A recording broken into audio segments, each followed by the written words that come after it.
Welcome to Andy and Ari on 3. We are back from Big 12 Media Days. It was a wonderful couple days in Frisco, Texas. We didn't get Deion on the show. I'm gonna make that admission right now. He did not come to the On 3 room. Where did he go to any of the other rooms? I don't think either. I don't think he went to the ESPN rooms. He definitely didn't go to the athletic room, as we learned when our friend David Ubben asked him a question in the main press conference, and he said the athletic was, quote, on that bulljunk. Yes.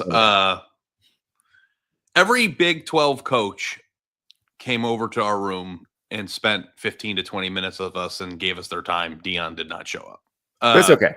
That's okay. You can do what he wants. I don't think he likes On 3, but that's fine. It's his prerogative. It's okay. He doesn't have to like it. I don't know. I am just worn out by the and it's not even a Deion discussion, but anybody who says your organization is fake news that didn't do anything wrong, I can't stand. Are we on that bulljunk though? Is that I want to know. I don't know if we're on our. I don't know if there's a story. I don't know. I think the Athletics New York Times corporate overlords are too humorless to do this, but I would print T-shirts. Yeah, the Athletic on that bulljunk. But the thing is that like I don't know. We were both at the Athletic, right? I don't know if you were. I was when Max Olson wrote his story about the players that left. But did the Athletic ever write anything? Because to me, the definition of bulljunk is not true or wrong. Did anybody do anything at the Athletic that would call for that type of reaction? Other than but what's funnier about that is our friend Max works for ESPN now anymore. Yeah. Yeah. And Deion's not going to keep up with who the carousel of journalists, but like there's a difference between something you don't like that's true and bullshit, right? Like it's just right. Like it's not so like, and the inability for us as a society to decipher that just drives me insane. But also he's Deion Sanders, and I know he probably has a different standard of what he thinks is acceptable, and how what he thinks is bulljunk time, and that's his prerogative. But the Athletic bulljunk is my new favorite word, by the way. I intend to use bulljunk quite a bit throughout this football season. And I know that you didn't want to start this show with me actually being serious about it because it's just funny. And I'm sorry for doing that. But please, people, fake news and news you don't like are different. That's all. All right, you're not going to get people to believe that now. Yeah, no, I know. It hurt my feelings. Whatever hurts my feelings is fake news, Ari. It hurt my feelings. It's not true. Whatever challenges my particular worldview is just fake. I'm going to pretend it doesn't exist. I'm going to call it bulljunk. Yeah. I'm telling you, bulljunk is... If I were still at the Athletic, we would be wearing the Athletic colon on that bulljunk T-shirts right now. On 3 is a new company, and when the Athletic was a new company, I didn't have a direct editor. But by the time the Athletic got bought by the New York Times, the extensive editing process that all of our stuff goes through, and the fact checking, and the ensured nature that every single word is not only spelled correctly and the grammar is correct, but everything is factual. I don't think people understand how tenuous it is to do that. So for me, how tenuous? How short-lived and fragile? Strenuous, not tenuous. Thank you. Strenuous. And there, I've got to if that had been through a layer of 4 NYT editors, they'd have gotten that. If you read my stories that went in the New York Times, you know that I'm stupid, and they actually sounded good. So, like, you think about how hard it was for them to edit them, and it's just like, I would love to just sit down with Deion in front of a camera and say, okay, here's the story that Max wrote, or whatever story you're upset about. Show me specifically what is factually incorrect or not that didn't occur. And if you're like upset about the opinions of the people that people shared, that's an issue. Take it up with them. Yeah, like it's not so like it's and like I also too like I'm not naive to the idea that especially in politics that stories that are slanted with certain views and directions, and I think that's what's wrong with our country. Like there's no place that you can just go get news about the things that are happening in our country without an angle or a slant to it. And it makes it hard for people like me. Much more profitable to tell people what they want to hear. Yeah. So, yeah. But I would love, which is where our show runs into trouble sometimes, because there are lots of places on YouTube where you can go and someone will tell you that your college football team is going to win the national title and it's going to be the greatest year ever. And we don't always tell you that. Sometimes your team's going to suck Andy, this year. I just want you and to when know, your team sucks, you still are mad at us, even though we told you the truth and the other person lied. I take great pride in that. I really do. And I don't know if it's going to I don't know if it's going to like inhibit our audience from growing as big as it possibly could, but I take great pride in sharing our thoughts and our analysis through no scope. And we'll be right sometimes and we'll be wrong, but the people who listen to our show know in their hearts that we're doing our best and we don't have an angle. And like, I think I would be more into politics if I felt like there was a publication that I could get that from. And I don't know. People always say, "Oh, that's a left leaning or that's a right leaning." I don't even know which sides are what. Well, people say that based on where they lean to. So yeah, right. You got to take that into account. And left or right, I don't know. Like I know that what we do here is to try to tell you the truth. And like Deion Sanders, I was kind of hoping would come on our show and call me an idiot for all the things that I've said about, recruiting high schoolers or explain or get like, I want to get into a confrontation. Here's the thing though. And this is Deion is very media savvy. Yeah. And he knows that benefits us way more than that benefits him. To come on the show and call you a moron because you keep saying he needs to work harder in high school recruiting it would be great for our show. It would blow up and go viral. Doesn't really help him at all. Yeah. But like, here's the thing though, so forget Deion. This isn't just because this is what happens. Like Colorado fans, like come onto the show, they hear a snip and they think we hate Colorado. So I'm going to change it from Colorado to somebody else. When Brent Venables first got hired at Oklahoma and he started going on his no visit stuff. Remember this? Mm-hmm. Were you at the Athletic? Oh, yeah. I can't remember. We were together. We did a whole show on it, and then you went to talk to Brent Venables. But I wrote a column. Yeah. And Oklahoma fans went berserk. And by the way, Vol Nation, love you boys. You're my squad. Oklahoma gets after it, dude. Like Oklahoma is a pretty scary Twitter existence.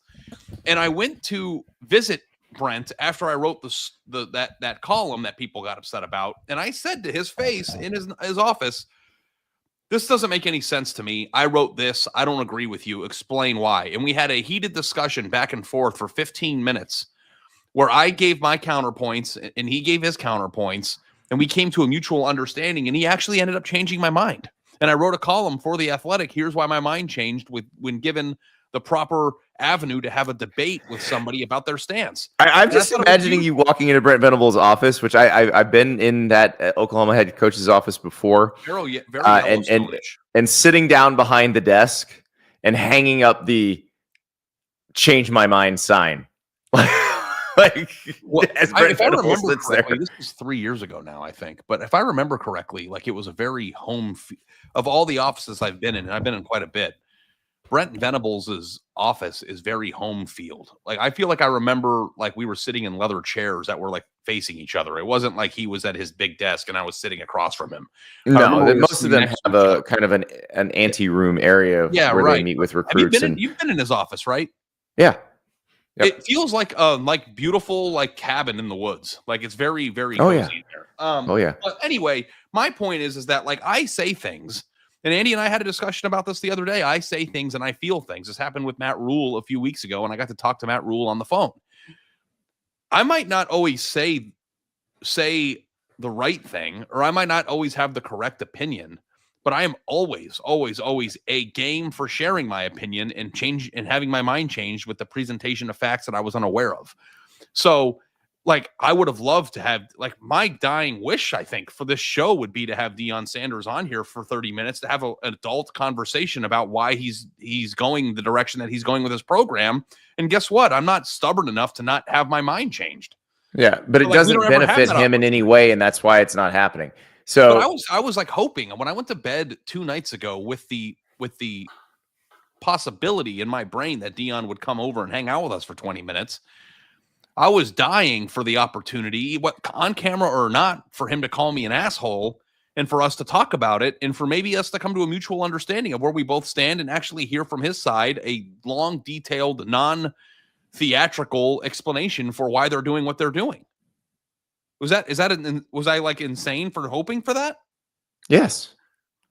Yeah, I mean, like I knew he wasn't going to come, but because Dave's here in the chat says, you know, these guys don't owe you anything. They don't. No, they don't. Never once said they do. No, and like that's the thing. I understand completely why he did. Like, we're gonna have Mike Gundy on the show tomorrow. There was a time when Mike Gundy would have never done an interview with me. When I worked at Sports Illustrated, Mike Gundy was not going to do an interview with anybody from Sports Illustrated because of a series of stories that Sports Illustrated published that I had nothing to do with. But I understood completely why he wouldn't want to do a story with us or do an interview with us. Like, it made perfect sense. And so like we're not naive enough it. to know that our positions don't offend people sometimes, or that people don't agree with them. Like, that's a podcast, especially an honest one. But I do really enjoy. I don't know if I would say I enjoy confrontation, but I enjoy adult conversation with someone who's upset, because that way, like, here's the thing. Deion Sanders doesn't really have a lot of like other coaches. And Deion's very different from other coaches for many reasons, but other coaches will have you in their office and they'll give you a 30-minute interview, but you sit there for 40 after and just talk with them.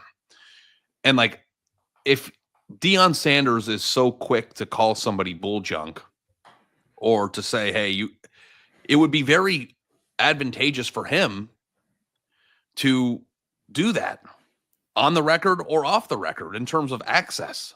And I understand why he doesn't, because he has his own media, his son's media stuff. And, they want to kind of keep that stuff in house, and that's his prerogative. But like, I don't recall if Max Olson ever got an opportunity to speak to Deion Sanders about the story that he wrote that might have upset him, and it might have changed. So like, it just, I feel like there's this notion, not just in Colorado, but everywhere, where like less access is more advantageous. And I think it's the opposite. And I like the Big 12 understood that. They're like, hey, you know what? You guys come out. We'll give you everything you need. We'll be talking about the Big 12 for 2 days. Everybody wins. We get to know the coaches better. The Big 12 gets more promotion, and it's great. And I'll tell you right now, the Big 12 is freaking interesting because, okay, our guest today's a freaking billionaire. We talked to a billionaire, which is cool because we've never had a billionaire on the show before. We are going to talk Colorado quarterback because you talked to Julian Lewis yesterday, because Julian Lewis was at Media Days, which nobody brings freshman QBs to Media Days, but Deion did.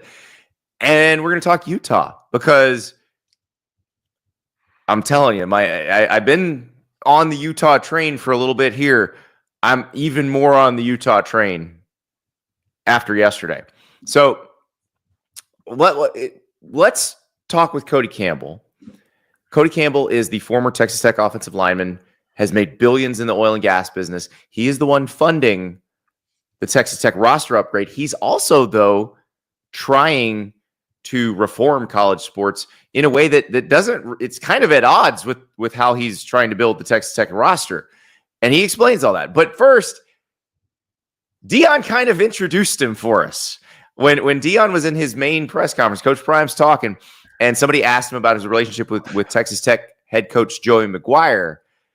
And Coach Prime kind of helped introduce Cody Campbell for us. So here's Coach Prime. I'm Jarrett Ramirez with RedRaidersports.com. You talked a lot about Media Day last year about your relationship with Joey McGuire. Yeah. I'm just curious if you paid attention at all to what they've been doing in the portal, especially. Yeah. Joey got some money. Joey, where you at, baby? Spending that money. I love it. I love it.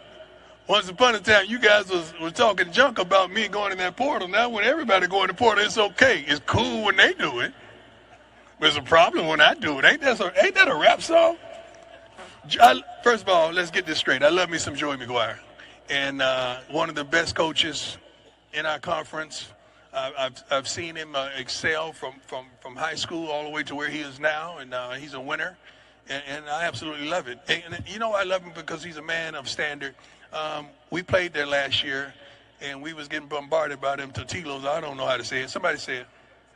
Tortillas. We was getting bombarded by that. And Joey grabbed the microphone and told him to stop throwing at us, or it's going to be some consequences. And I love that. And I love Joey. Joey, I know you're out there, baby. I love you, man. I appreciate you. Can you send, a few of those dollars to us so we can get some of those players, too?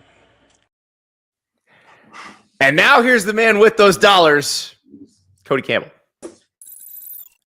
Billionaire we've ever had on the show, Ari. Cody Campbell.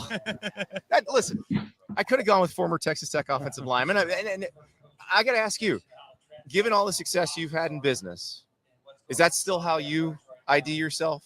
Former Texas Tech offensive lineman? Yeah, for sure. I mean, I wear a lot of different hats, and I definitely am not defined by my what I've done in business. I'm a dad and I'm a husband, and those are the most important things to me. But I'm a Texas Tech guy. I'm a Red Raider through and through, and that's a big part of who I am as well. Cody, have you watched the show Landman? Oh yeah. And I'm sure a lot of people have probably brought this up to you, but like, are you John Hamm? I just trying to figure out who we're talking to. No, young him is Cooper at the end of the show. Which one are you? I don't know. There's been a lot of debate internally about who is who, but they definitely there's some stories that are very familiar that have come out in that show. So. Yeah. But unlike John Hamm's character, you'd never let your kid go to TCU, right? No, absolutely not. No. The thing that I think is so fascinating is that, like, I actually don't know anything at all about the oil industry, and I thought that was like a fascinating thing. And finding oil fields and doing the things that you did in your career seemed to be amongst maybe some of the most difficult things that anyone's ever done. And now you're trying to tackle something different. How do those two things apply? Like what you learned in business, how you built your company, navigating what I would assume would be pretty tough territory and trying to, break through an industry that's already been built, and that's college football and in oil, right? Well, I've always told people that I attribute virtually everything that I am to the fact that I had the opportunity to play college sports. Because building a company, building a business is all about a team, and there are a lot of people involved with it. And, having a good strategy and getting everybody on the same page, getting everybody motivated, having everybody pull the rope the same direction, learning to deal with adversity, learning to work hard. Those are the things that have gotten John and me to the point that we are, because we were both football players. My business partner, John Sellers, and I both played football at Texas Tech. And, every single day, we use the stuff that Coach Leach taught us. We were in his first recruiting class, and I think back all the time about just the different mantras and lessons that I learned from him and from that great staff that he had, and it's definitely the biggest, most influential and important part of my life that developed me into who I am today. What's the first thing Mike Leach says to you when he's recruiting you? Well, I mean, it was really pretty straightforward, which was very appealing to me. He hadn't even unpacked the boxes in his office yet. He was wearing cargo shorts and like a Hawaiian shirt. Yeah, which of course he was. The other recruiting trips I'd been on, the coach in a suit and tie, and all this stuff. Put his feet up on the desk and he said, "I'd like you to come play football here. You want to come play football here?"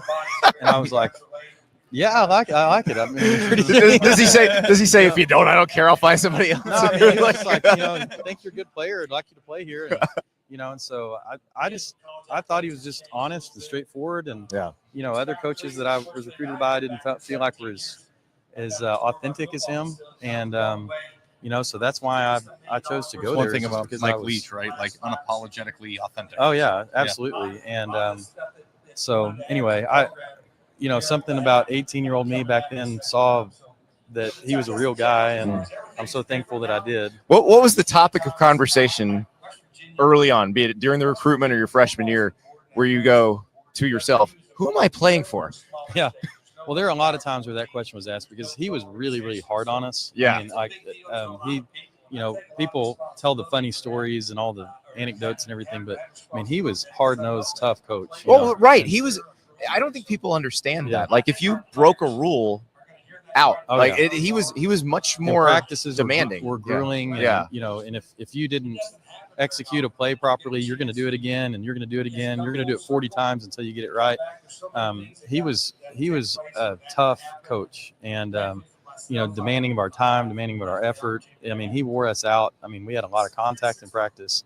I think he kind of had to slow that down later on. Yeah. Because the players and the game just changed. Yeah, right. Also allowed him to use his cell phone at practice. I remember watching Washington State. He's just texting people at practice. Yeah. Is it this when super geniuses are at work, you just sort of let them cook. But he just thought about things differently and had a different perspective than anybody else I've ever met. And most unique person I've ever been around. And I'm so thankful to have been influenced by him. Cody, you've had a lot of thoughts on the evolution of the sport. And Andy and I had a conversation about this earlier on the show today where, in 2020, it was felt impossible to build a team that hasn't traditionally been in the blue blood category or a team that is a have. not into a have. But now the confines of what's allowed and what you're allowed to do from a roster building standpoint, as you're very familiar with, have changed. I've been wanting to ask you this since I first started reading about you. What are your actual visions for what this program should accomplish with your investment, and what do you want? Well, I kind of look at it this way: like, what do you need to win? You know, what are the things that you need? And why are blue bloods, right? From my perspective at Texas Tech now, with all the resources that we have, the facilities that we have, you know, the support that we have, the type of administration that we have, the alignment we have, I mean, we have everything you need. The only thing we don't have is like a national championship in 1952 or whatever. Right.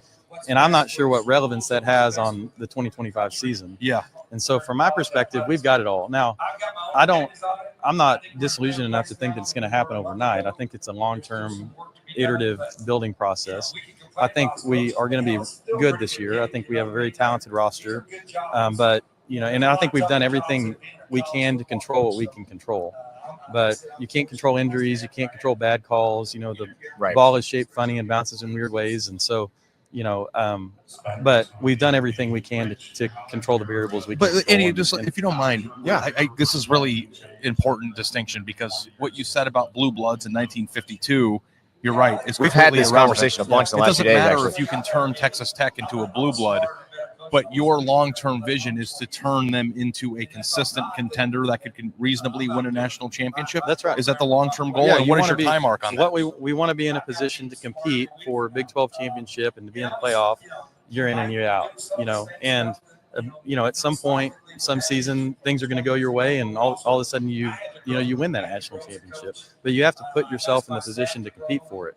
And so that's what we've tried to do. I don't think we can measure it by number of wins or whatever, but it's how competitive are we, and are we putting ourselves in a position to, you know, win those championships. And then the games are going to be played, and we all know weird things happen, and there's luck, there's a lot of things that go into it, but be in the position to have a chance. Be taken like softball this year at Texas Tech. I mean, the team was in the position. They were in the national title series, and they didn't win it, but they got there. That's right. And knocking on the door, Andy. But here, exactly, if you knock on the door enough, eventually somebody lets you in. That's right. Now, my question though, you have a more high-reaching goal, and you've got an organization now you've created called Saving College Sports, and it's interesting because it is kind of more of a throwback, because you'd like to protect all the Olympic sports. You'd like to protect all of the schools that are currently doing it. You don't just want the money concentrated at the top. How do you reconcile the stuff you're doing with Texas Tech, which you guys have the ability to do, there are other schools that can't do it, with what you would like to see ultimately in college sports? Well, I mean, we've played the game, you know, as well as we could based on the rules that are in place. Right. That doesn't necessarily mean that I think that it's good for the long-term health of the sport or all the sports, because I know it's not. Yeah.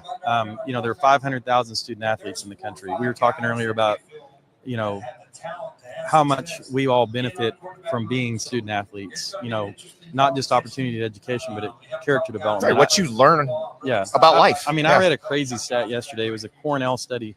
94% of women who are in C-level roles in companies across the country have a college sports background. Wow.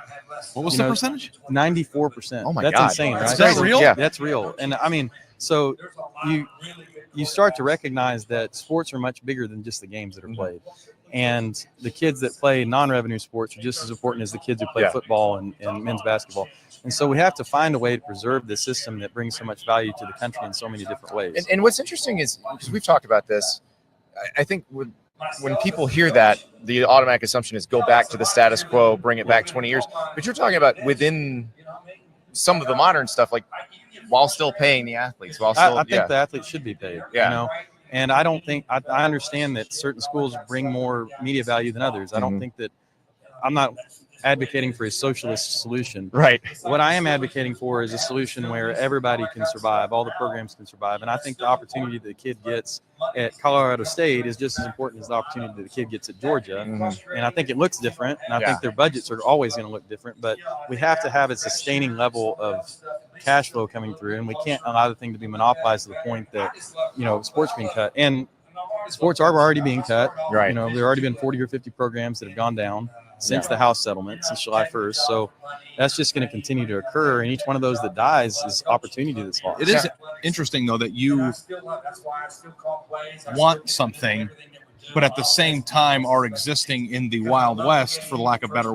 What's that been like for you to try to utilize the lack of rules or the looseness of those rules to the most that you can to benefit Texas Tech while also wanting reform in the same category? Well, you guys remember like one of the first debates that Hillary Clinton and Trump had, like where he said the system is rigged, and she said, "Well, that's rich of you to say the system is rigged because you're a billionaire from it or whatever," and he said, I know the system is rigged, and I've used the system, and that's how I've become a billionaire. So I know better than anybody. I understand that it's screwed up, and I understand the ins and outs of it better than anybody else. I see the problems in it more than anybody else. But you're smart enough to exploit. I'm positioned. So like we're playing the game because we want to be competitive, but that doesn't mean that we think that it's the right thing to do. And that was the point that Trump made in the debate too. He said, if you want me to pay more taxes, then change the tax law. Right. And, maybe it should be, but the thing is, we've got to fix some of these problems or else a lot of kids are going to get hurt. Well, and one of the things that you've pointed out, and I wrote a column about this a few months ago because I was fascinated by it. It's not something I had realized, and I was kind of ashamed that I hadn't quite realized it. But one of the things that could make college sports a lot more money is if you get them included in the Sports Broadcasting Act, which, for those who don't know, that's what allows the Dallas Cowboys and the Atlanta Falcons to get together as the NFL and sell their TV rights, and they don't get sued over that. And, we've heard the ADs and everything talk about antitrust exemptions. This is one that might actually get through. I think that all the antitrust exemption, the preemption of state law, the employment status needs to be resolved. All those things need to be done, but we also have to think about the economic side of it. Because if we don't solve the economic problems, we're not going to be able to. Well, that's where the money is. I remember back in 2010 when everybody was creating their conference networks, and I asked the TV people, I was like, "Oh, how come the NFL makes so many more dollars per viewer?" Like, they get more viewers, but they also make more dollars per viewer. Yeah, same thing for the NBA. It has half a viewership and gets twice the money that college football does. And so that doesn't make any sense. And it's all just because of the Sports Broadcasting Act. It's also because we can't really optimize our scheduling like the NFL can. We cannibalize viewership a lot. There are a lot of ways to grow the pie for everybody. And again, that doesn't mean if we do the Sports Broadcasting Act, if we all pool our media rights, that doesn't mean that we're going to equally distribute revenue. We're going to take anything away. Everybody can make more money if we do that. We just have to be able to come together, kind of set aside all the tribalism, we all want to compete on the field, but what we have to realize is there is a distinction between competition on the field and economic competition. Economically, we're all in it together. But that's where if I'm the SEC or the Big Ten, and I've spent these last few years developing that gap and developing that power dynamic, I'm worried about you. I don't like you saying this. Well, but that gap is going to continue.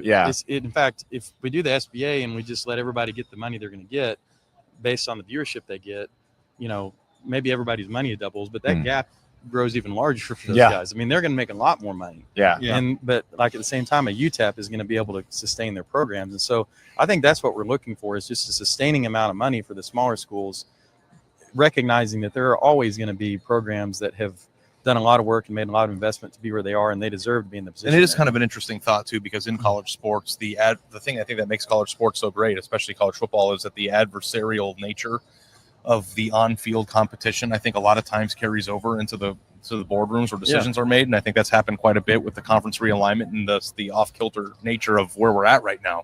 But like to hear somebody who's smart and business savvy say, hey, we can do something that can be beneficial for everybody while also expanding the profits of the teams that want to hoard it. I wonder how many deals have you made in your career where you could go in and say everybody makes more money? I imagine those are the easiest ones to get through. It doesn't happen very often. And we're just so fortunate that lever is there for us to pull in this case. I mean, we have a way to bring more money into the system. So I don't know why anybody would be opposed to that, except for they think that doing it implies that we're going to start equally distributing revenue, which is not what I'm personally advocating for. I'm just trying to make the smart business move. I mean, why not make more money if you can make more money? It's like that. Would you rather take $1 million, but the person you hate the most in the world gets $100,000? Would you do it? That's exactly the. And then somebody said, why wouldn't I want $1.1 million? Cody, I know that we're like talking high level stuff, but like would be remiss Back to to ask Landman. you some fun stuff. Yeah. Do you mind? Yeah. So, fun fact about me, I buy a lottery ticket once a week, not under the thought that I'll ever win, but I like the 6-hour period of daydreaming of what I would do with that money. As somebody who has amassed that money, what is the best part about your life, and what like, talk to a normie about what it would be like to just be able to do whatever you want to do. What did you do? Well, for me, it's all about my family and, what I can do for them and how I can make their lives better. I mean, that's the thing that brings me the most joy. The physical possessions and are not that fulfilling. It's giving my kids opportunity and, making their lives better and is really, and the lives of all the people that work for us and work with us and partner with us and creating value there. That's what really fulfills me, especially at this point, is just, there was a time where we had to make money just to get by. And we weren't really sure that we were going to be able to buy groceries and stuff that week if we didn't get some deals made. But I know you didn't go from broke to rich, but I just want to know like what the first day was where it's like, okay, that's it. I made it. Like, I don't feel like I'm there yet. You know? I mean, I think and that, this is why he's there. I think that kind of thinking is the wrong way to look at it. I mean, as long as I feel very strongly that as long as you have the ability and the opportunity to go out and continue to create value and engage in commerce and, in business and do business with other people and create jobs and create opportunity, you should continue to do it. And so that's kind of my purpose at this point is, just continue to do what I'm capable of doing and have the opportunity to do. I thought the answer was going to be, my answer would be like, I got a yacht, helicopter, and a Ferrari. Like, how much? Because the oil business is fairly unique. Mm-hmm.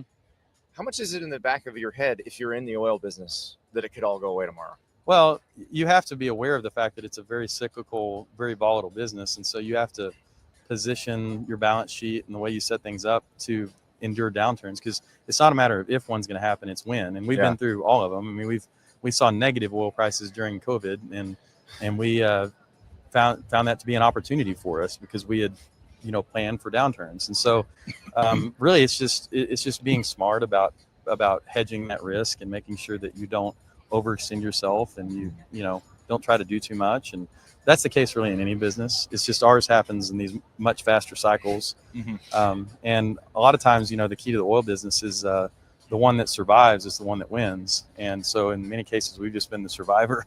It's like it's college football and the oil business aren't that different. Right, the downturns are coming unless you're Ohio State. That's pretty much the only place. Yeah, that's right. But back to the Landman thing. So you know Taylor Sheridan, the guy who created the show. Is it weird when you're watching a show and you're like, this may be my life? Like, two characters in this show may be my life. It's funny and it's entertaining. And he's done a great job of the ways he's portrayed the industry. The way he's portrayed West Texas. I love everything about what he's done with the show. And I'm so impressed with him, how prolific he is, how successful he's been and the quality of the stuff that he puts out. I'm trying to get Ari into Lioness, but the only thing that I want to do is work a long, hot day in the field and get a beer at the Patch Cafe. You know what I mean? You don't have people rank beers like the shower beer, the first beer on Friday. Now, you weren't the worm ever, were you? No. No, so that actual cafe exists in Fort Worth. They built it. Oh, you can go. But it's in Fort Worth. It's not in West Texas. It's called the Patch. It's out like on West Camp Bowie. Is that where it was filmed? That's where they film a lot of the stuff in Fort Worth. I'm gonna because I live in Lakewood here in Dallas, so I'm gonna head over there. You need to go over there and get a beer. Andy. Yeah, let's go get pictured. Hey, Mick Ultra doesn't have any alcohol. It'll be fine. Cody, thank you so much. Yeah, thanks a lot. Appreciate you. Guys. Yeah, thank you so much. A lot. Yeah. Really. That is Cody Campbell, very down to earth, for a guy who's in a position that most humans will never reach. I'm reading a Reddit right now about the Patch Cafe in Fort Worth, and I think I might go to lunch there today, Andy. I don't know. Do they have the country fried steak?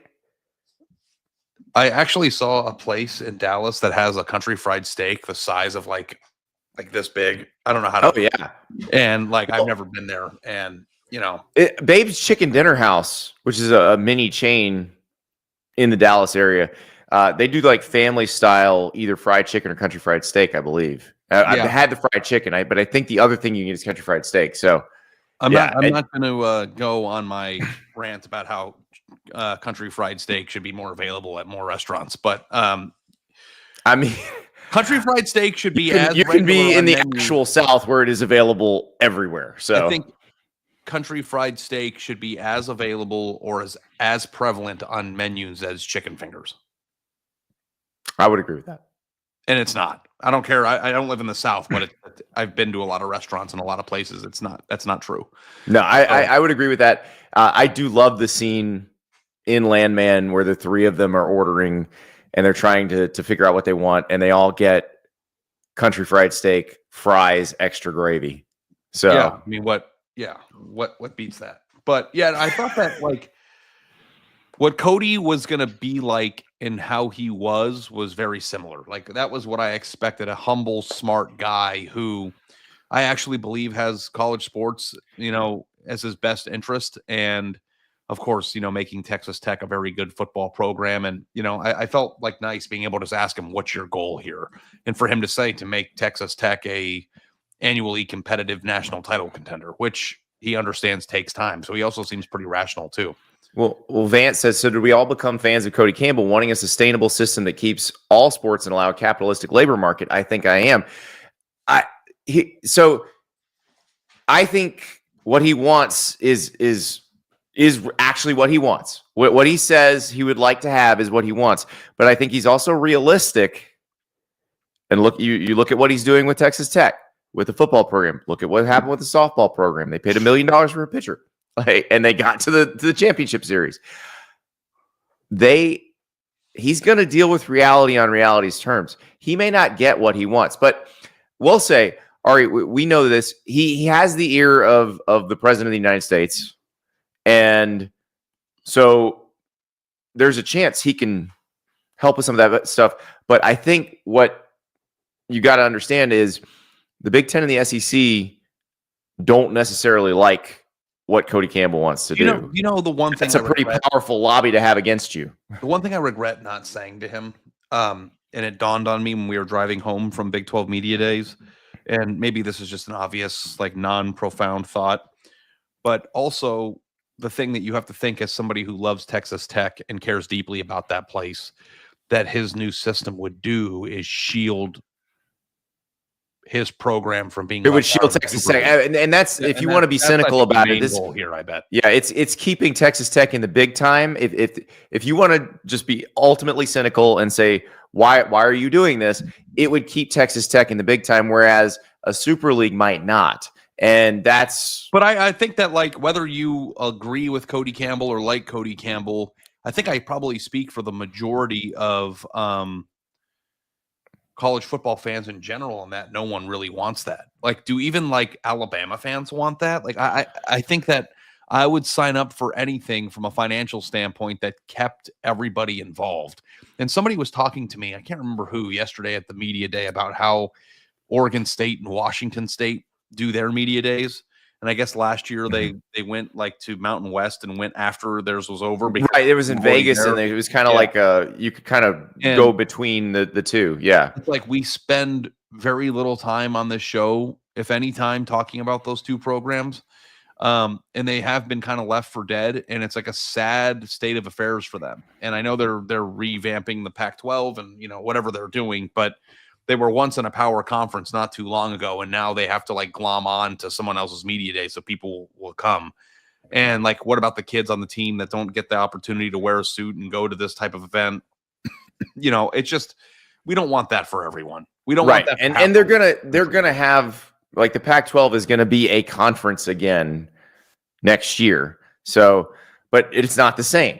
It's not the same. And I think that's what a lot of the Big 12 teams are fighting for right here. Let's go back onto the field. You had a really interesting column. Thank you. Because Colorado brought Julian Lewis and Caden Salter, both of their quarterbacks. Caden Salter is the senior who transferred from Liberty. He was a 3-year starter at Liberty. Julian Lewis is a true freshman. You and I have both been to a lot of media days. I don't think either of us has ever seen a true freshman at media days. I tried to recall and I couldn't come up with any. Did you? I couldn't. And the fact that he's a quarterback, I love this because one of the things that I always thought was silly is you have these freshmen who you kind of expect to play. And Julian Lewis, we don't know if he's going to start. Deion said he has not picked a starter yet.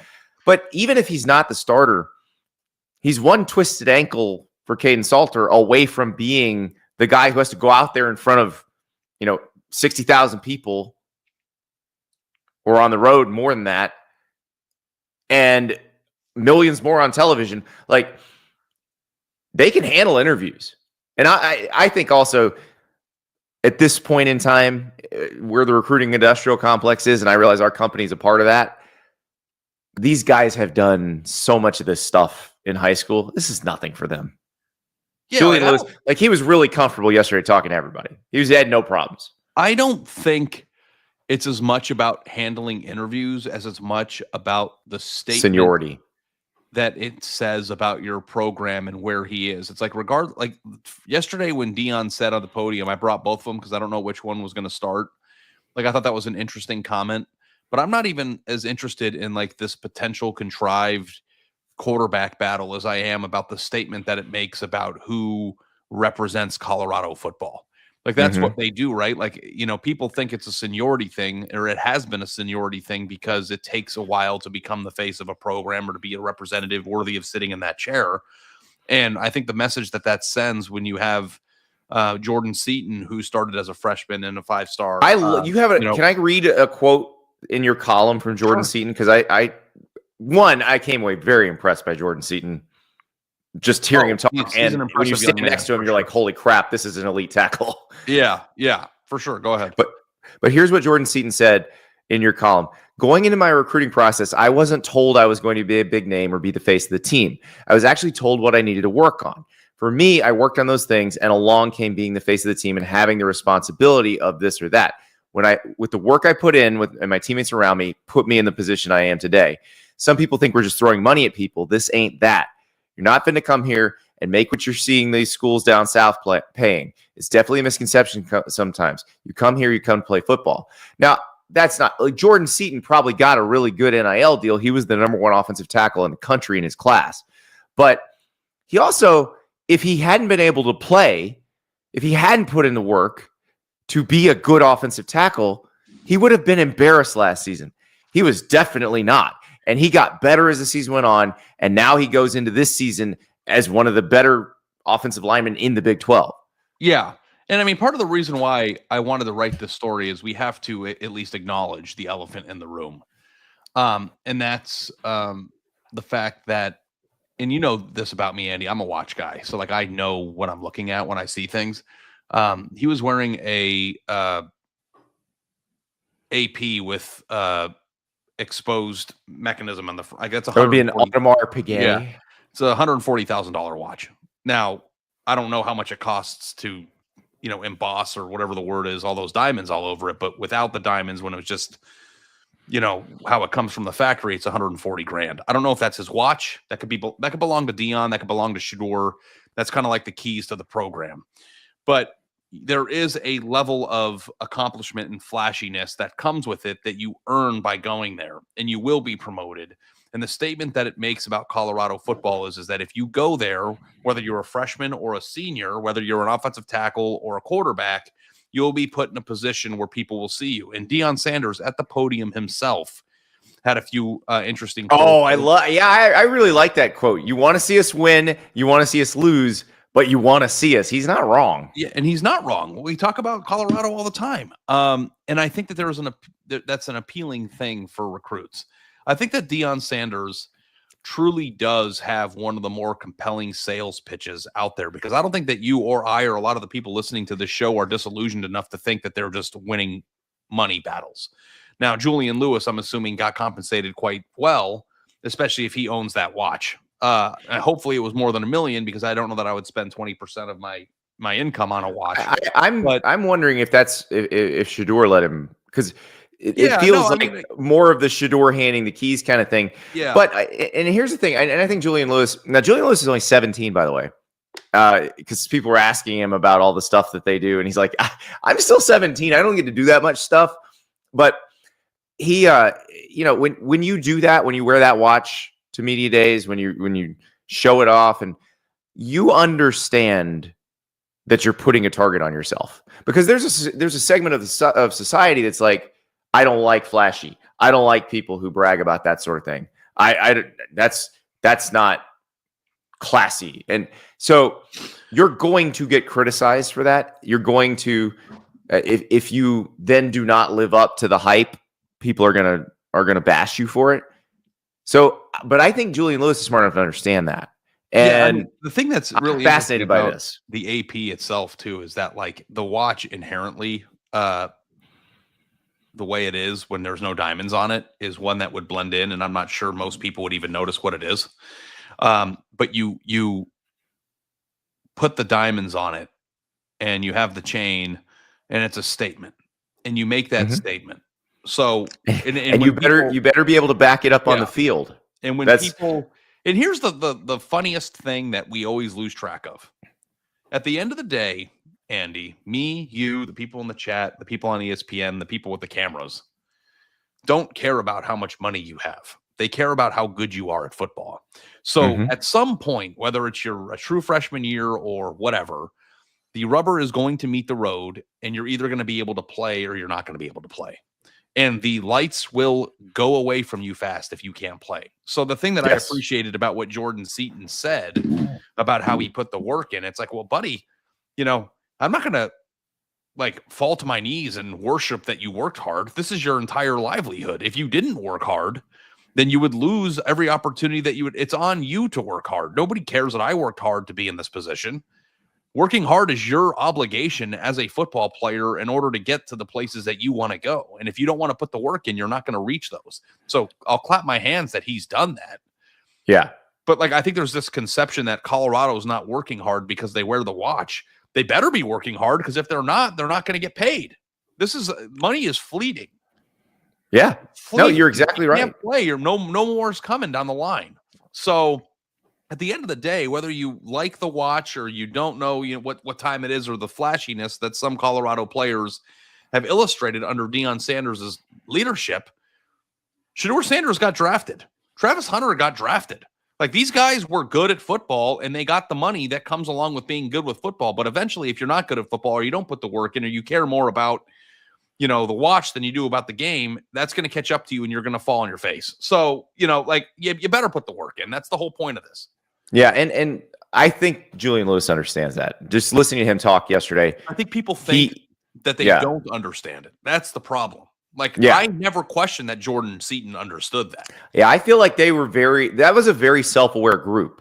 And, that's, I think, the misconception about Deion's program is that they're all about the flash, and they're not trying to actually make the players better.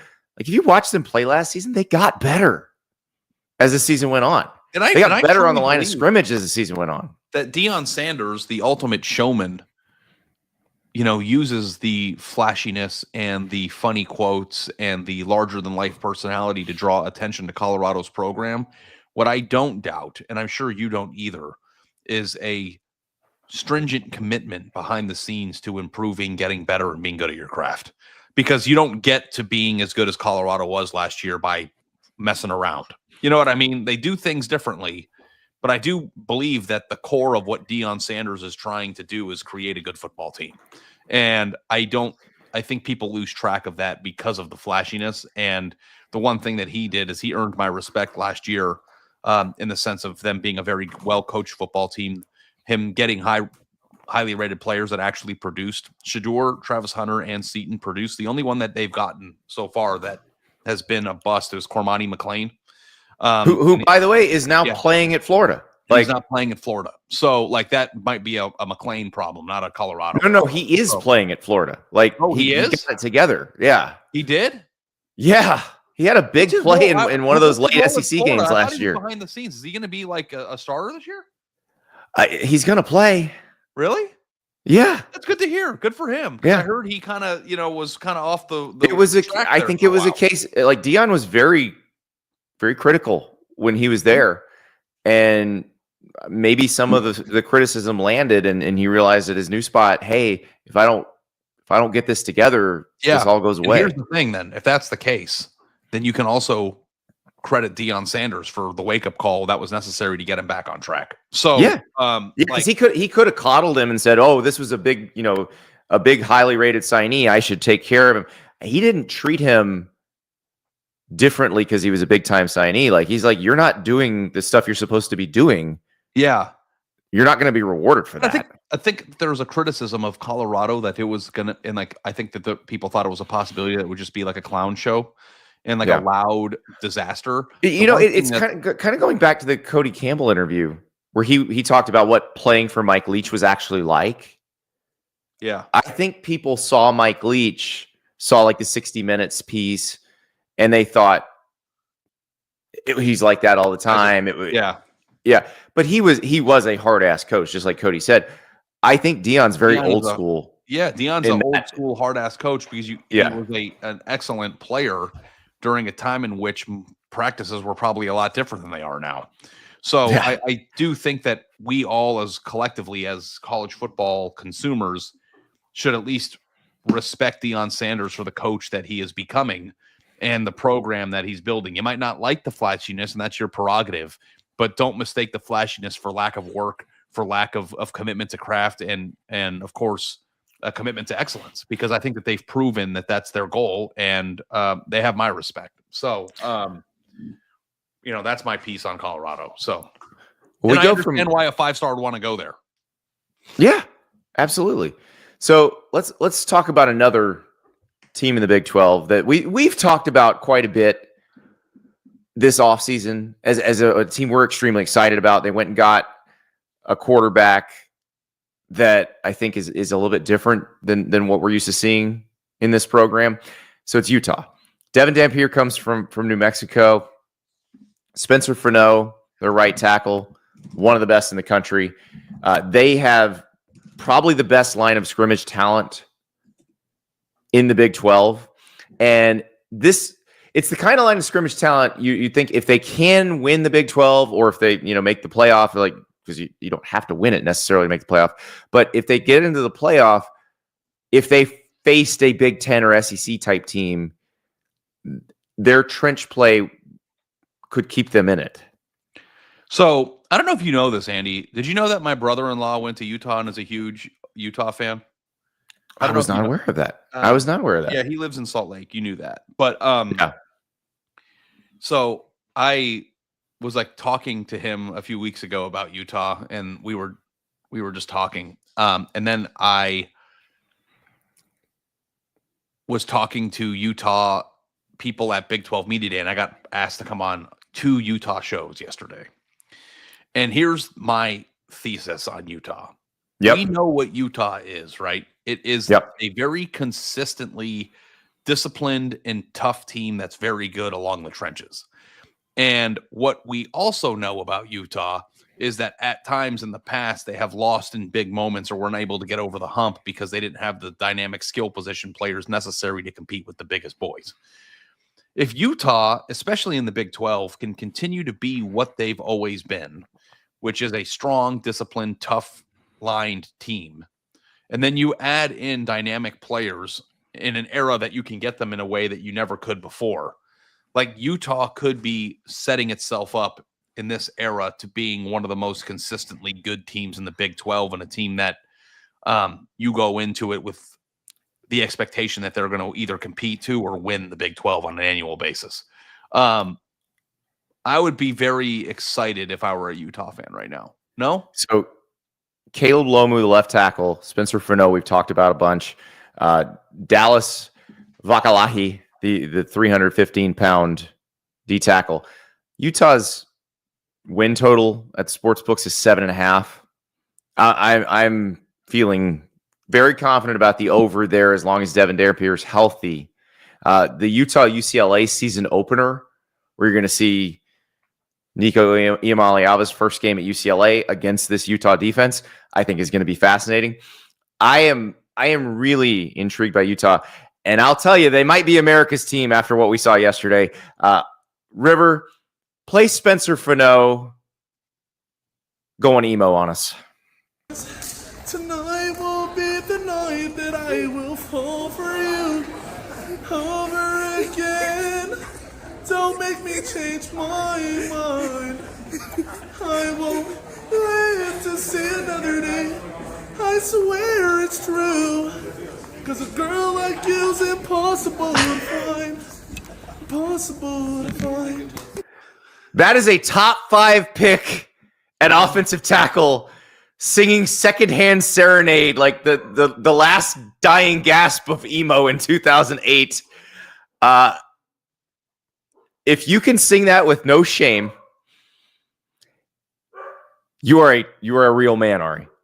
You're a real man. You know like, what I don't who's going to go to Spencer Freneau and be like, you can't sing that? You know what I've never understood?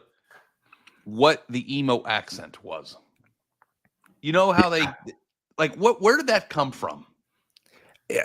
I want to say it's Chris Carrabba, the lead singer of Dashboard Confessional. I think he's the one that like this isn't an accent. Over again.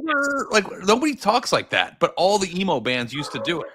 But I just love, like, I had completely forgotten about Secondhand Serenade, and I heard that song, and I was like, wow, I love this kid. And he said on Twitter that he might make this a weekly thing. I hope he might take requests. Yeah, no, now, he's tatalented. So he and Devin Dampier were doing interviews yesterday, and I went over to their table, and I asked Spencer what he likes about Devin. Just watch these two guys. Spencer, what's your favorite thing about him? My favorite thing about Dev? Yeah. I think it's probably like the bracelets. I love the bracelets, man. Like, they're very fashionable. They're beautiful. What was it like when he got there? Because I've had people in the program tell me like everybody gravitated to him immediately. What was it about him? I don't know. I feel like he's just he's been a pretty humble guy. I think that's the good part about it. He looks humble. I don't know. We have a program that's we have some pretty. It's a pretty tough guy program, and there's a lot. If you come in and it's like a little rah-rah or I don't know, cocky, it's a little harder to fit in. And he just wasn't that way. So it's funny. Everyone says I'm the humble guy. If you were at our practices for like a week, you would not know this is like the guy that's about to get drafted top 5. You know what I mean? You would have no clue. Like that, real humble come from our line. All right, let me ask you then. When you knew you were coming to Utah and you see him on film for the first time, what's going through your mind? I want that dude blocking for me. And that's just how I go. You back there and you like. Oh, I'm protected if I go over there. So, but yeah, I mean, there's 4 other linemen just like Spence that we got this year. So, just to be behind a group like that, we got big things coming this year. I'm very excited to see these guys play. Talked to Kyle Whittingham for a while yesterday. He acknowledges this is a very different type of offense than what we're used to seeing from them, but he's really excited about it, and here's why. Devin Dampier ran for 1,100 yards in New Mexico last year. I think Kyle Whittingham is perfectly fine with Devin Dampier's limitations as a passer, because all Kyle Whittingham wants to do is smash you, absolutely smash you up front. And that is what they're going to be able to do. And my guess is that people are going to have to dedicate so many resources defensively to the run game that Devin Dampier is going to be able to throw for quite a few yards. Yeah. And also, too, I don't think you need to be Dan Marino to do that. So, no. I know a lot of people. You can be a good college quarterback. It was like an interesting conversation I had with people from various teams yesterday about people not understanding who's a good college quarterback and thinking we have to have this NFL prospect. We have to have a first-round NFL prospect. No, you can win a lot of games with a good college quarterback. Yeah, and good college quarterback and good NFL quarterback, the distance between those two things might as well be the Pacific Ocean. Like, that's like, you don't have to be, think about how many really, really good college quarterbacks go to the NFL and don't even sniff a roster. Like, you don't even need, like, I feel like talking about the NFL in comparison to our purposes is such a waste of time even. Well, and that's the thing, but it dominates the conversation. It sucks all the oxygen out. And we need to understand, like, there's a place for the Bryson Dailies at Army and the Blake Horvaths at Navy, and they can be really successful in college. Raymond in Diego the chat. Pavia. Riley Leonard last year. Will Howard. Now, Will Howard's on an NFL roster, but Will Howard was the quarterback of the national championship team, and he had to transfer. Dude, I am sitting over here in my office playing with my stupid little cards. And like this guy here, I was like going through it because this is my worthless stack. Clayton Tune. Oh, great He's a quarterback pretty in good Houston. quarterback, right? Yeah. This is in the trash. This is worthless. Does it mean that he wouldn't have been good in the right system in Clayton college? Tune's a good athlete. Remember when that play went Superman? Yeah. My entire stack of worthless cards over here. This is a fun game. It's just filled with quarterbacks that will never sniff NFL playing time who are very good in college. All right, I don't want to do this because I don't know where they are, but you know what I'm saying. You just set me up for that. No. All right. That's fine because we're up against it. But tomorrow, dear Andy, dear Ari, we'll be answering your questions. You know where to find us. Andy Staples on 3 at gmail.com. And Ari Wasserman. Ari.Wasserman at on3.com.